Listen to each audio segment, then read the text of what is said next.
Hi, I'm Elizabeth, and I want to share something that has quietly but powerfully transformed how I live my daily life. Over the past 12 weeks, I embarked on a personal journey into mindfulness meditation, rooted in ancient Buddhist traditions, but adapted to fit the flow of my very modern, often hectic life here in California.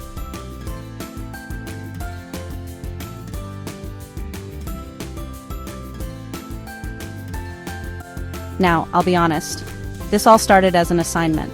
Nothing fancy, no big goals, just a simple intention to practice mindfulness a couple of times a week, as many minutes as I could manage. In the beginning, that was actually just 2 minutes, that was it. I didn't think much would come of it. But what unfolded went far beyond anything I could have imagined.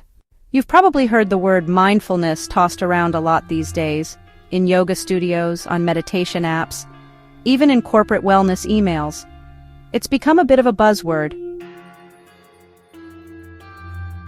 but its roots are deep, much deeper than trends or hashtags.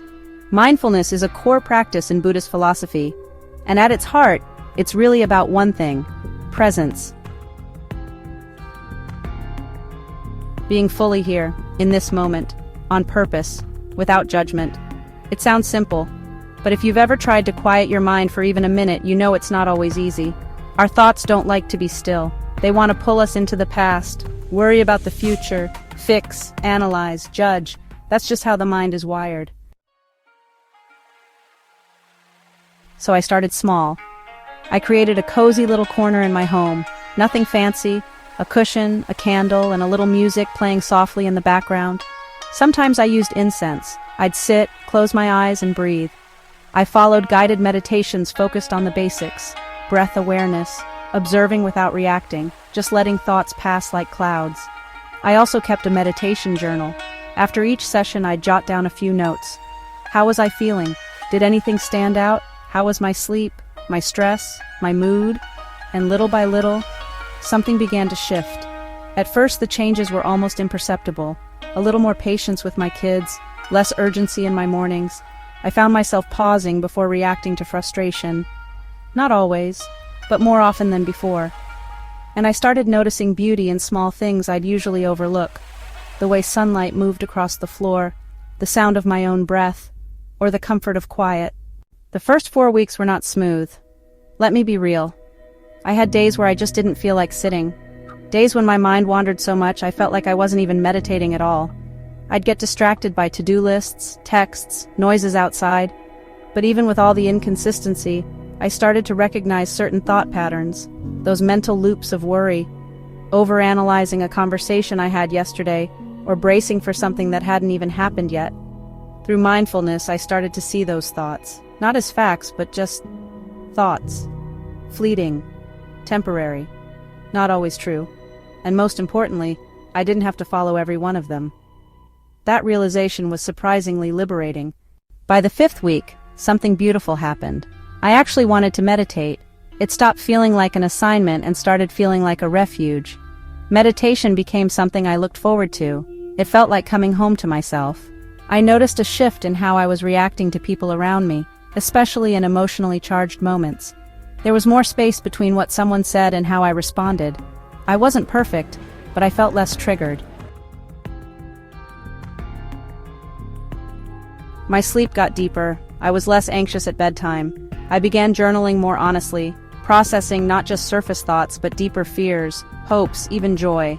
And one evening, while sitting quietly, I felt this overwhelming wave of gratitude. No big epiphany, just contentment, just peace. By week 9, meditation wasn't something I fit in. It became something that shaped my day. It began to extend beyond the cushion. I started practicing mindfulness while walking, washing dishes, driving, even during work meetings.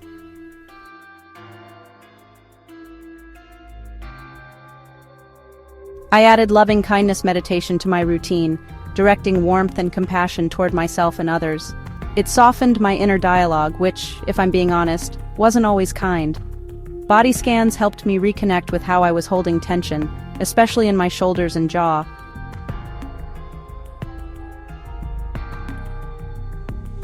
I noticed I was making clearer decisions, especially in stressful situations. I felt less rushed, Even my creativity returned. Writing, organizing, problem solving all felt more intuitive.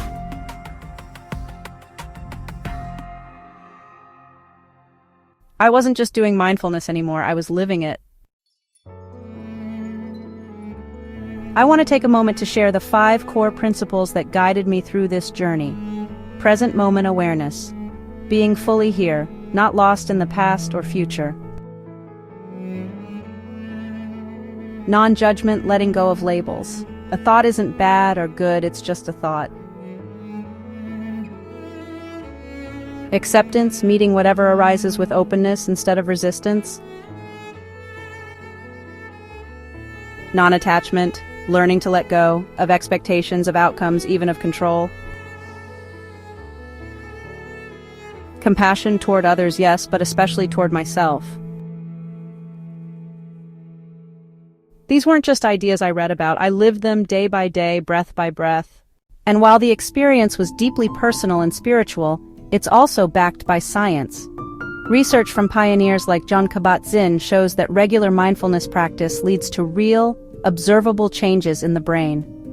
The prefrontal cortex, the area responsible for decision-making and focus, actually grows thicker.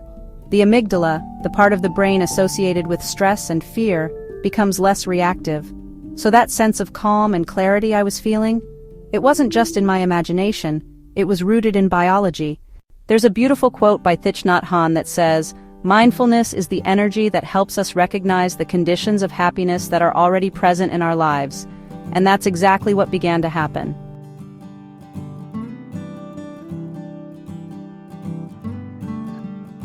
The ordinary became extraordinary. A quiet morning, my son's laughter, a cup of tea.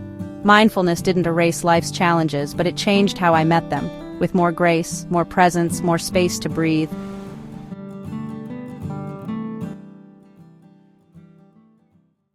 "12 weeks changed my relationship with myself, with time, with life." This isn't just a trendy habit or something to check off a list. For me, it became a way of living. And the beauty of it is, anyone can begin. You don't need a retreat or hours of free time. You just need a breath, a moment, a willingness to pause. So if you're feeling overwhelmed or disconnected, maybe try sitting still for 2 minutes. That's how I started. Thank you for allowing me to share this journey with you. I hope it inspires you to start your own.